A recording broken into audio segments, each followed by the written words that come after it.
دنیا میں جتنے بھی گناہ اور جتنے بھی جرائم پائے جاتے ہیں ان سب کی جڑ اور ان سب کی اصل اور بنیاد دنیا کی محبت اور لالچ اور دنیا کی چاہت ہے۔ دھوکے بازی، اسی طریقے سے فریب دینا، زنا، سود، خیانت، چوری، رشوت، تمام یہ کام جو انسان دنیا میں کر چکا ہے یا کر رہا ہے یا آئندہ کرے گا، ان تمام گناہوں کی جو جڑ، جو بنیاد ہے اصل، وہ ہے دنیا کی محبت۔ اس دنیا میں انسان چاہے وہ جس علاقے، جس کونے، جس ملک کا رہنے والا ہو، امیر، غریب، کالا، گورا، چھوٹا، بڑا، دنیا میں جو بھی آیا، دنیا سے اس نے فائدہ اٹھایا، دنیا کو حاصل کرنے کے لیے جو اس نے کوششیں کی، اور اپنی کوششوں میں بہت سے لوگ کامیاب بھی ہوئے، بہت سے لوگ ناکام بھی ہوئے، لیکن وہ اس دنیا میں پھنس کر یہ سمجھ بیٹھے کہ بس یہی ہماری اصل ہے، اسی میں رہنا ہے، اسی میں جینا ہے، اسی کے لیے مرنا ہے، اس کے علاوہ کچھ نہیں۔ وہ یہ بھول جاتے ہیں کہ ہمیں ایک دن مرنا ہے۔ اور یہ بھی عجیب اتفاق ہے کہ پوری دنیا میں اگر کسی کو سب سے زیادہ فراموش کیا گیا ہے، بھلایا گیا ہے، تو وہ جو حقیقت ہے وہ موت ہے۔ بالکل ایسا لگتا ہے کہ ہم جن لوگوں کو اپنے ہاتھ سے دفنا کے آتے ہیں، بالکل یوں لگتا ہے کہ ان کے بارے میں ہماری سوچ یہ ہے کہ بس موت تو انہی کے لیے تھی، ہم تو دنیا میں ہمیشہ رہنے کے لیے آئے ہیں، ہم تو یہاں کبھی آئیں گے نہیں۔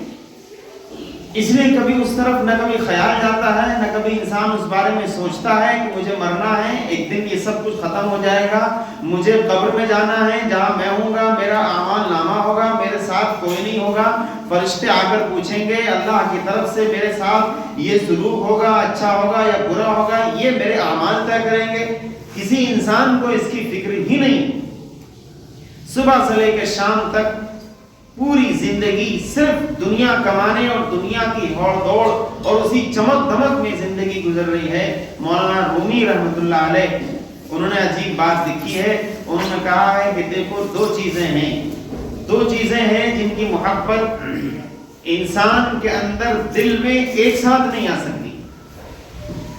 یہ انسان کا جو دل ہے، اس دل میں یا تو دنیا ہی بس سکتی ہے، دنیا کی ہی محبت آ سکتی ہے، یا پھر اللہ کی ہی محبت آ سکتی ہے۔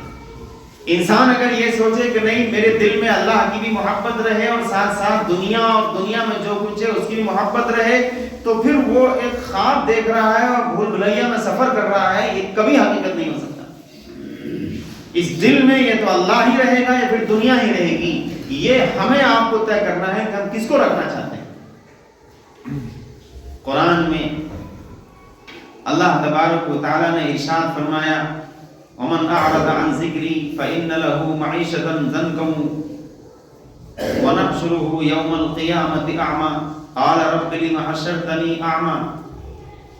اللہ تعالیٰ کہتا ہے کہ دنیا میں رہ کر جو لوگ ہماری یاد سے غافل ہو کر جیتے ہیں، ہم ان کو قیامت کے دن اندھا بنا کر اٹھائیں۔ دنیا میں جو لوگ ہماری یاد سے غافل ہو کر جیتے ہیں، ہمارے احکام کو پس پشت ڈال کر جیتے ہیں، ہمارے رسول کی اطاعت و فرما برداری کرنے سے کتراتے ہیں، اس دنیا میں تو جیسے چاہیں گی گزر بسر ہو جائے گی، لیکن جب آخرت میں وہ ہمارے پاس آئیں گے تو ہم ان کا حشر نابینا ان کو بنا کر کے ہم کریں گے، ان کو اندھا بنا کر اٹھائیں گے۔ قرآن کے الفاظ ہیں کہ انسان پوچھے گا قال رب لم حشرتنی اعمی، اے اللہ آپ نے مجھے اندھا بنا کے کیوں اٹھایا ہے؟ وقت کنت بصیرا، حالانکہ دنیا میں تو میری آنکھیں تھیں، میں سب کچھ دیکھ سکتا تھا، آج آپ نے مجھے یہاں آخرت میں آپ نے مجھے نابینا کر دیا، یہ ایسا کیوں کیا؟ قرآن کہتا ہے قال کذالک، تمہارے ساتھ یہی ہونا تھا، تم اسی کے لائق تھے، تم اسی قابل تھے کہ تمہاری آنکھیں اور تمہاری بینائی چھین لی جائے، تمہیں اندھا بنا کر اللہ کے دربار میں پیش کیا جائے، تم اسی لائق تھے۔ عقد کا آیا تو نا کہ ہماری نشانیاں، ہمارا قرآن، ہمارا نبی، ہمارے قرآن اور نبی کے پیغام کو دنیا میں پھیلانے اور عام کرنے والے لوگ کتنے تمہارے پاس آئے تھے، تم نے کیا کبھی ان کی بات پر کان لگایا؟ جیسے تم دنیا میں ہمیں بھول گئے، آج ہم تمہیں بھلا دیں۔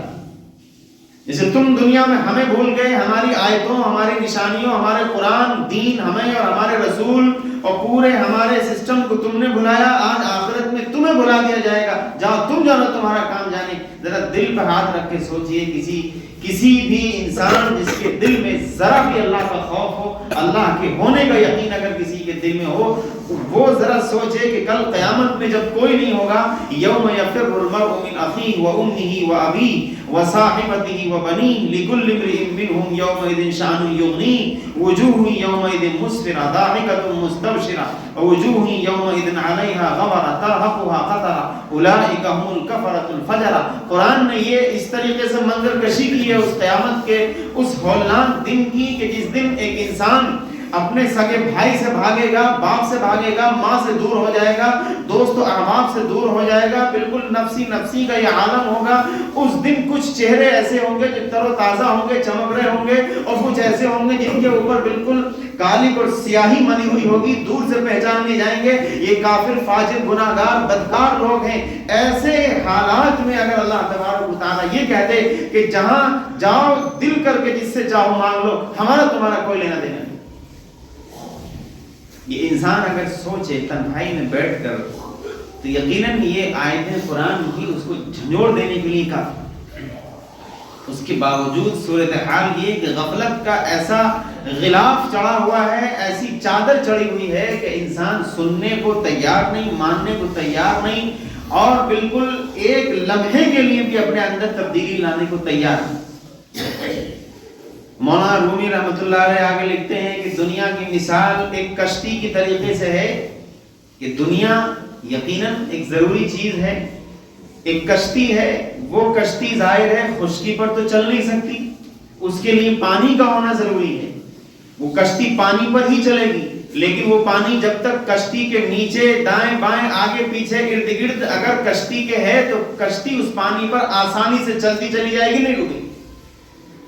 لیکن اگر وہی پانی کشتی کے اندر داخل ہو جائے تو پھر وہ پانی جو اب تک کشتی کو چلا رہا تھا، کشتی کے اندر آنے کے بعد وہ پانی کشتی کو لے ڈوبے۔ بالکل اسی طریقے سے دنیا یقیناً ایک ضروری چیز ہے کہ دنیا کے اندر انسان رہتا ہے، ہم لوگ رہتے ہیں، ہمیں ضرورت ہے، آپ کو ضرورت، سب کو ضرورت، کھانا پینا، لباس اور تمام دنیا کی ضرورتیں، اس کے لیے پیسہ چاہیے، گھر چاہیے، مکان چاہیے، کاروبار چاہیے، ساری ضروریات زندگی کو پورا کرنے کے لیے یقیناً دنیا ہی ضروری ہے،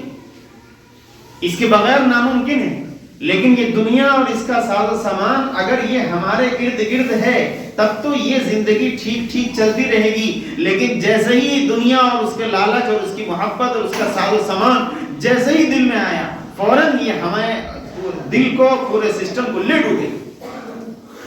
اس لیے حدیث میں کہا گیا کن فی الدنیا کأنک غریب او عابر سبیل، اے لوگو دنیا میں ایسا زندگی گزار کر رہو جیسے کہ کوئی اجنبی ہے، کوئی مسافر ہے اور کسی منزل کی تلاش میں ہے، راستہ چلتے چلتے چلتے چلتے کہیں کچھ وقفے کے لیے وہ ٹھہر گیا، لیکن وہ اپنی منزل کو کبھی نہیں بھولتا۔ بالکل دنیا میں اسی طرح زندگی گزارو کہ چند روز کی ایک مہلت ہے، ایک شارٹ ٹائم، بڑی لیمیٹڈ اور بہت ہی فکس یہ مدت ہے کہ 10 سال، 20 سال، 50 سال، ایک نہ ایک دن یہ ختم ہونے والی ہے۔ اس مدت اور اس مہلت کے ختم ہو جانے کے بعد جو اصل زندگی شروع ہوگی، آخرت کی زندگی، اس میں دو ہی چیزیں ہیں، یا تو اللہ تبارک و تعالیٰ کی رضامندی اور اس کی خوشنودی بندے کو مل جائے اور اس کے بدلے میں جنت، اللہ تبارک و تعالیٰ راضی ہو جائے، ورنہ پھر آخرت کا سخت عذاب جس کو ہم اور آپ جہنم کہتے ہیں۔ یہی دو چیزیں ہیں، اسی کے ارد گرد آخرت کی زندگی گھومتی ہے، اور دنیا کی جو زندگی ہے اس کے اندر ہزاروں، آپ شروع سے آخر تک بالکل پڑھتے چلے جائیے، دیکھتے چلے جائیے، صرف اور صرف دنیا میں جتنا سب کچھ پایا جاتا ہے وہ ایک چمک دمک ہے، ہوڑ دوڑ ہے، اس کے علاوہ کچھ نہیں۔ حدیث میں رسول اللہ صلی اللہ علیہ وسلم نے ایک موقع پر ارشاد فرمایا کہ اے لوگو، ایک وقت آئے گا، میری امت پر ایک وقت آئے گا کہ پوری دنیا کی قومیں، پوری دنیا کے کفار، مشرک مل کر میری امت پر ٹوٹ پڑیں گے۔ جس طریقے سے کھانا دسترخوان پر رکھا ہوا ہو اور اس دسترخوان پر کھانا کھانے کے لیے بھوکے اس کھانے کو کھانے کے لیے ٹوٹ پڑتے ہیں، بالکل اسی طریقے سے میری امت پر دنیا کی قومیں ٹوٹ پڑیں گی۔ صحابہ نے کہا اللہ کے رسول جب یہ ہوگا کیا اس وقت ہماری تعداد کم ہوگی؟ کیا ہم تعداد میں بہت کم ہوں گے جس کی وجہ سے وہ سب ہمارے اوپر پل پڑیں گے، ٹوٹ پڑیں گے؟ آپ نے فرمایا نہیں، تعداد تو بہت زیادہ ہوگی، تعداد تو اتنی ہوگی جو پہلے کبھی نہیں ہوئی۔ پوری دنیا کا 1/4 مسلم آبادی ہے، اتنی بڑی تعداد ہوگی، 57-58 ملک پورے اسلامی ملک ہیں، اسلامی ریاست ہے، آزاد ملک ہیں، تعداد تو اتنی ہے۔ پوری دنیا کی دولت کا ایک بڑا حصہ مڈل ایسٹ میں پایا جاتا ہے، تعداد اور طاقت تو اتنی بڑی ہوگی۔ لیکن اس کے بعد فرمایا کہ تمہارے اندر دراصل دنیا کی محبت، موت کا خوف ایسے غالب آئے گا کہ تم تعداد کے باوجود کچھ نہیں کر پاؤ۔ تو یہ وہ چیز ہے جو انسان کو دنیا کی جو محبت اور دنیا کا جو یہ لالچ ہے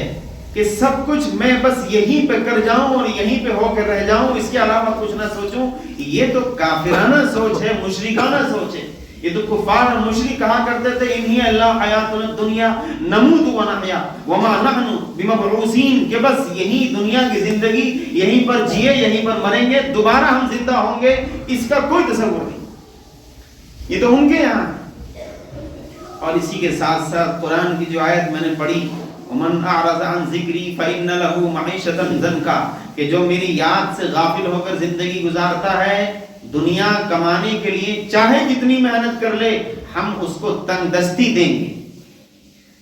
ہم اس کو دنیا کی زندگی میں ہی پریشان کر کے رکھ دیں گے، اس کو ایسی تنگی اور ایسی الجھنوں کا شکار اس کو کر دیں گے کہ وہ دنیا اور دنیا کے ساز و سامان، سارے تفریح اور کھیل کود اور زندگی گزارنے کی ساری ضرورتیں فراہم ہونے کے باوجود بھی سو نہیں پائے گا۔ اس کے دل کا چین، اس کے ذہن کا سکون ہم ایسا چھینیں گے کہ سب کچھ ہونے کے باوجود بھی وہ پوری رات کروٹیں بدلے گا، سو نہیں پائے گا۔ ہم ایسا بے چین کر دیں گے اور ایسا اس کو الجھنوں میں ڈال دیں گے کہ اس کو کبھی ہمیں یاد کرنے کی توفیق ہی نہیں ہوگی۔ ہم چھین لیں گے اپنے احکام پر عمل کرنے کا جو جذبہ اور ایک صلاحیت ہوتی ہے وہ چھین لیں گے، اور اس شخص کو تمام کچھ ہونے کے باوجود تنگی میں گزر بسر اس کو کرنا پڑے گا۔ یقیناً یہ ساری دولت اس کے پاس ہوگی، لیکن صورتحال یہ ہوگی کہ کوئی بیماری اس کو ہوگی جس کے نتیجے میں ڈاکٹر بتا دے کہ نہیں تم کو صرف دال ہی کھانی ہے اور دال کا پانی ہی پینا ہے۔ اب آپ ذرا اندازہ لگائیے کہ ایک شخص جس کے پاس کروڑوں کی دولت ہو اور وہ اس کا گزر بسر صرف دال روٹی پر ہو، لعنت ہے ایسی دولت پر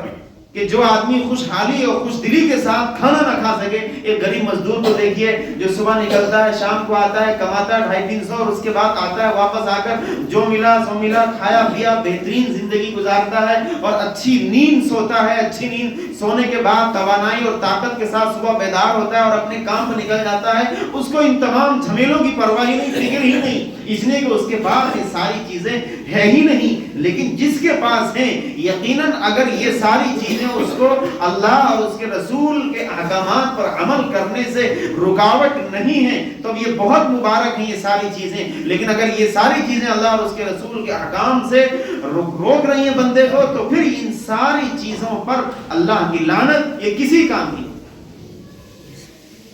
اس لیے مجھے بھی، آپ کو، ہم سب کو ذرا تنہائی میں کبھی سوچا تو کریں، یہ ضروری ہے ہمارے لیے کہ تنہائی میں کبھی سوچا تو کریں کہ ہم کر کیا رہے ہیں، آخر ہم کر کیا رہے ہیں۔ اذانیں ہوتی رہتی ہیں، لوگ بلانے والے بلاتے ہیں، مختلف موقعوں پر دینی اجتماعات، دینی پروگرام، جلسے، جلوس، موبائل میں آج کل تو پل پل جو ہے لوگ سنتے ہیں مختلف ویڈیوز کے ذریعے۔ اتنی ساری معلومات ہونے کے باوجود،